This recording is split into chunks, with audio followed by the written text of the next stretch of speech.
أعوذ بالله من الشيطان الرجيم بسم الله الرحمن الرحيم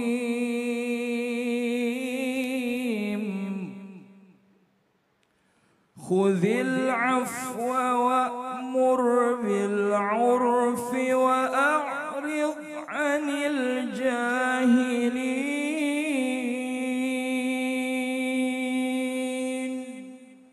صدق الله العظيم.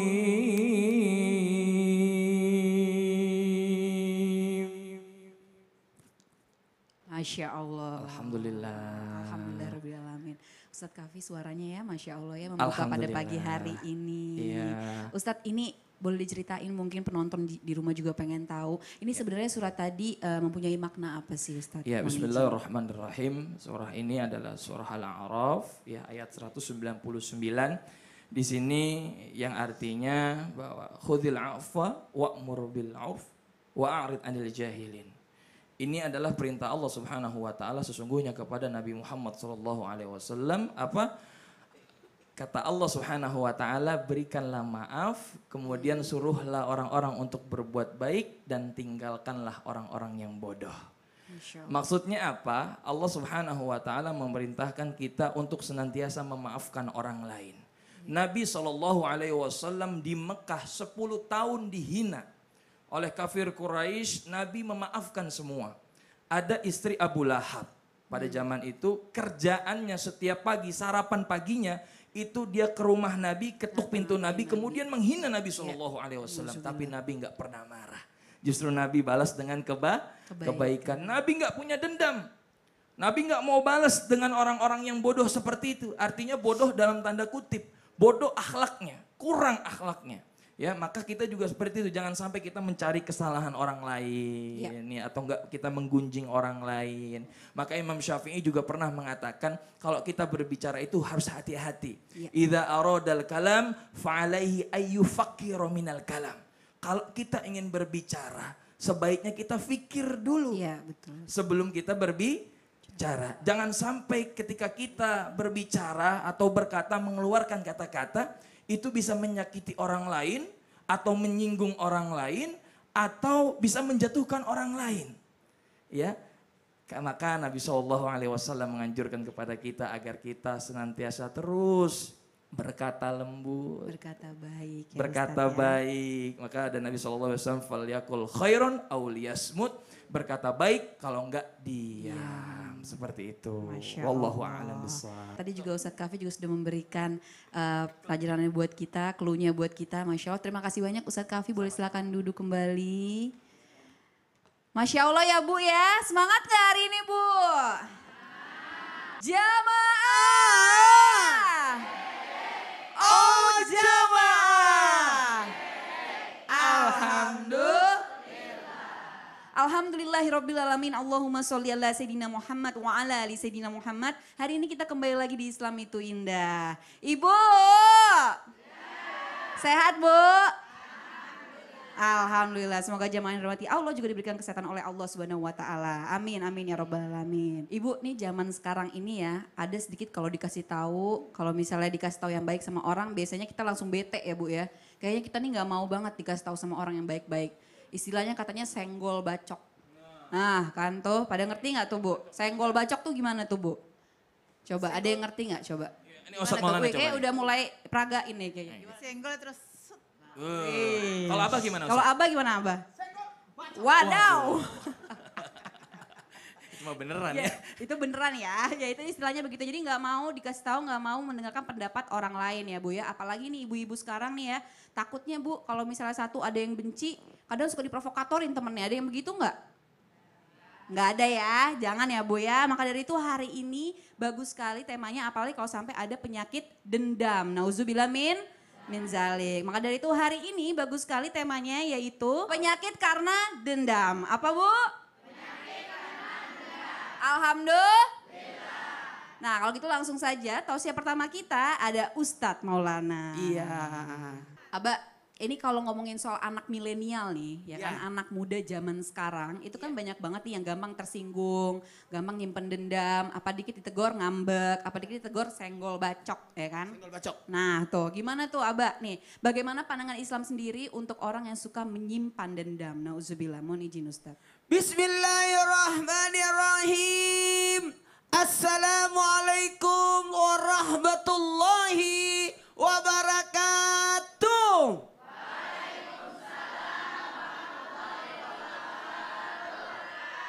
Jamaah. Oh jamaah. Alhamdulillahirrabbilalamin. Allahumma salli ala sayyidina Muhammad wa ala sayyidina Muhammad. Satu bentuk pujian dan rasa syukur kita karena kita senantiasa diingatkan oleh para dai, para penceramah, guru-guru kita, bahkan tim Islam itu Indah pun membuat tema ini luar biasa. Kenapa? Bahayanya ketika ada dendam, menghadirkan banyak penyakit. Jadi kalau dendam siapa yang rugi? Diri sendiri. Makanya rasa ingin melakukan pembalasan. Sekali lagi, rasa ingin melakukan pembalasan yang menyimpan permusuhan di dalam hatinya dan menunggu kesempatan untuk melampiaskannya atau melepaskannya. Ini hati-hati. Sebenarnya ketika orang melakukan dendam, sebenarnya yang rugi adalah dirinya sendiri. Karena tindakan emosional yang nanti tanpa memikirkan akibat buruknya. Jamaah.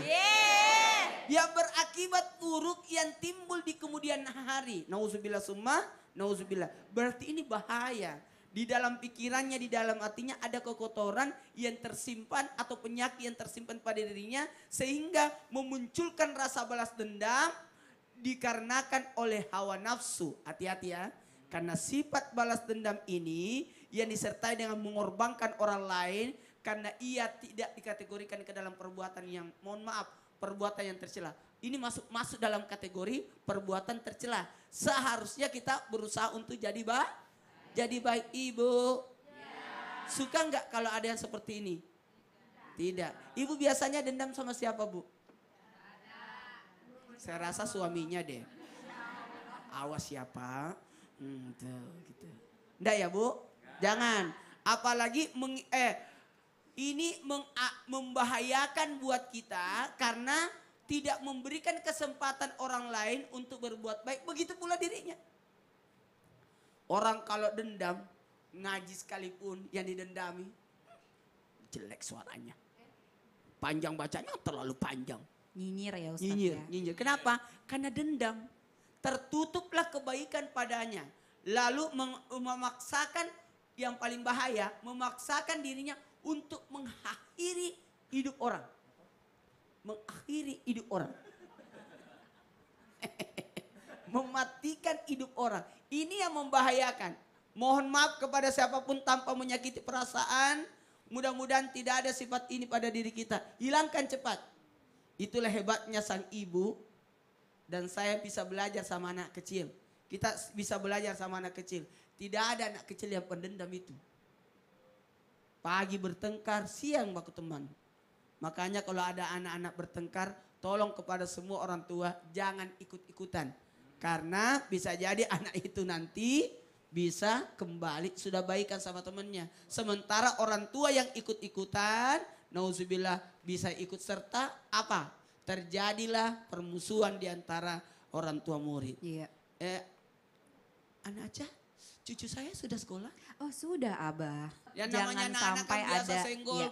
berkelahi. Biasanya yang suka senggol cakar-cakaran. bacok ibu orang tuanya, Abah. Nah itu tuh, karena kan nggak mau nih anaknya yang satu nggak mau Iya. yang satu nggak mau. Jadi kadang suka ada perdebatan antara kedua orang tua. Apalagi kalau sudah punya anak lebih dari 1, 2, 3 itu luar biasa loh. Kadang-kadang kita harus bela yang mana ya? Iya. Kakaknya atau adiknya? Ya udah mohon izin Abah silakan duduk kembali. Bu. Jadi Masya Allah ya Bu ya, tadi udah jelasin sama Ustadz Maulana, dendam itu apa Bu? Rasa ingin membalas. Jangan sampai ya Bu ya, di sini insya Allah kita bukan orang-orang seperti itu ya Bu ya, karena takutnya akan merusak akhlak kita. Nauzubillah min zalik. Ya, Nextnya langsung aja nih hari ini nih Masya Allah. Saya kadang ada sahabat saya nih di sebelah kiri saya udah senyum-senyum dari tadi. Masya Allah. Kita kedatangan bintang tamu ada Kak Ramita Nasution. Boleh ke tengah Kak bersama saya. Assalamualaikum. Waalaikumsalam. Masya Allah ya ini sahabat saya yang satu ini. Aduh udah bener-bener deh cantik. Kak, ini langsung aja ya. Kamu pernah gak sih kesel sama orang, bete sama orang? Sebenarnya tadinya betenya tuh hanya sebentar aja, tapi lama-lama jadi menumpuk, memupuk, akhirnya jadi dendam. Nah itu pernah gak Kak Ramita kayak gitu?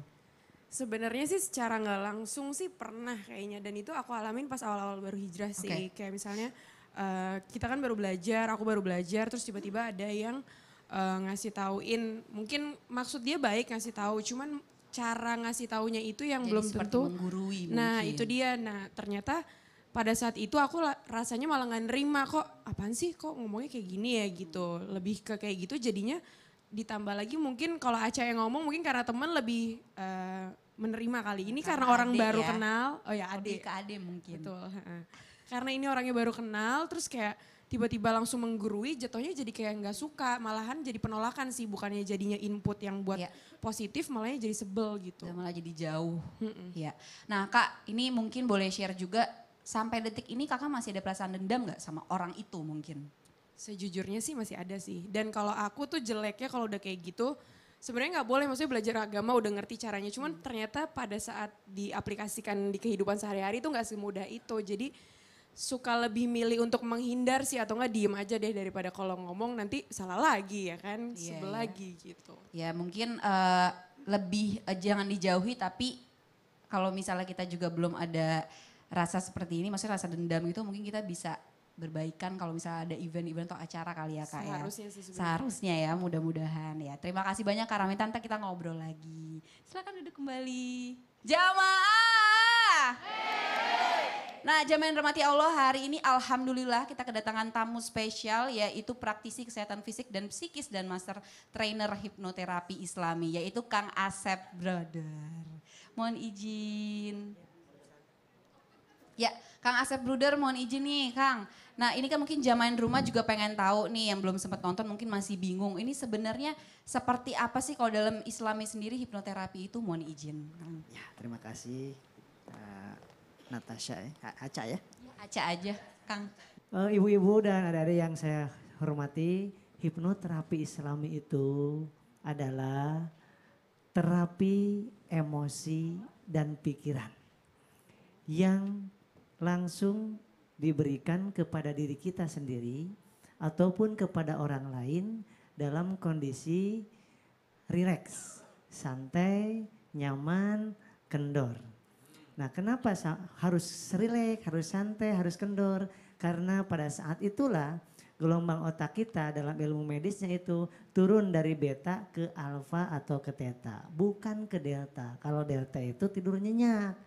Kalau delta itu tidak sadar dan sedangkan terapi ini adalah terapi yang pada saat terapinya adalah tidak sadar, bukan sadar banget enggak, tetapi tidur ayam.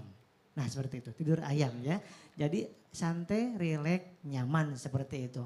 Dan ilmu hipnoterapi Islami ini adalah cabang dari ilmu psikologi. Berarti ilmiah tidak? Ilmiah tidak? Gaib atau bukan? Jin atau bukan? Bukan. Bahkan bisa dipelajari oleh siapa saja.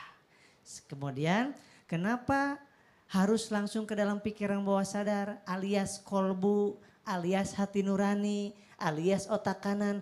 Karena disitulah letaknya supir yang ada dalam diri kita. Ala wahiyal qalb. Ya, kalau kata dia A seluruh tubuhnya.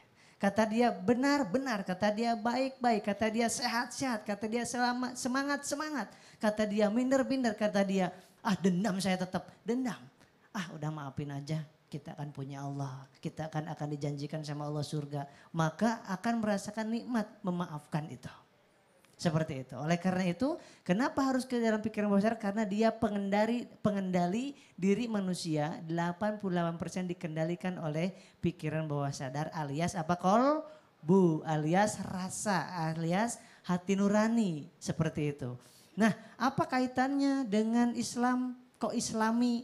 Karena sesungguhnya kita sakit hati, kita dendam, kita kecewa, kemudian kita bahkan penyakit-penyakit apapun. Banyak 88% disebabkan karena mindset atau keyakinan yang salah di dalam pikiran bawah sadar itu.